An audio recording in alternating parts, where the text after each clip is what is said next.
What if I told you Jesus came to abolish religion? What if I told you voting Republican really wasn't his mission?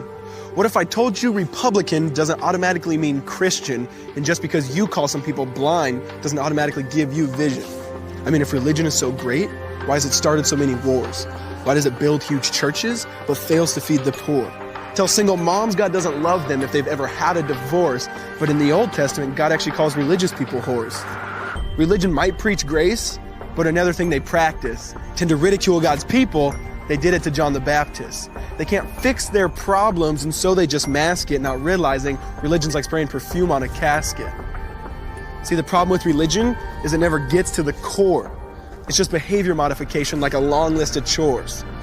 Like, let's dress up the outside, make it look nice and neat. But it's funny, that's what they used to do to mummies while the corpse rots underneath.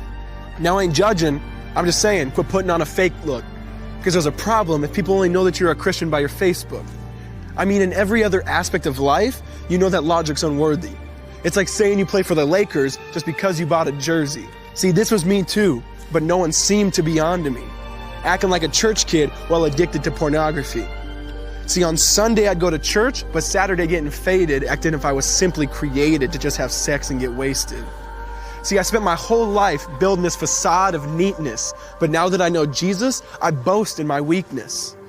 Because if grace is water, then the church should be an ocean. It's not a museum for good people, it's a hospital for the broken. Which means I don't have to hide my failure, I don't have to hide my sin. Because it doesn't depend on me, it depends on Him.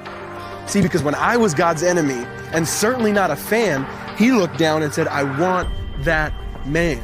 Which is why Jesus hated religion, and for it He called them fools. Don't you see so much better than just following some rules? Now let me clarify. I love the church, I love the Bible, and yes, I believe in sin.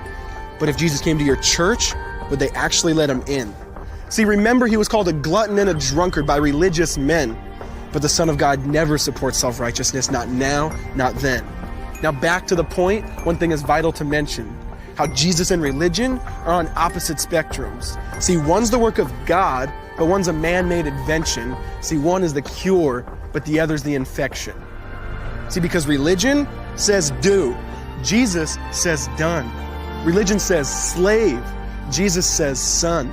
Religion puts you in bondage, while Jesus sets you free. Religion makes you blind, but Jesus makes you see. And that's why religion and Jesus are two different clans. Religion is man searching for God. Christianity is God searching for man. Which is why salvation is freely mine, and forgiveness is my own. Not based on my merits, but Jesus' obedience alone. Because He took the crown of thorns and the blood dripped down His face. He took what we all deserved. I guess that's why you call it grace. And while being murdered, He yelled, Father, forgive them. They know not what they do. Because when He was dangling on that cross, He was thinking of you. And He absorbed all your sin and He buried it in the tomb, which is why I'm kneeling at the cross saying, come on, there's room. So for religion, no, I hate it. In fact, I literally resent it. Because when Jesus said, it is finished, I believe He meant it.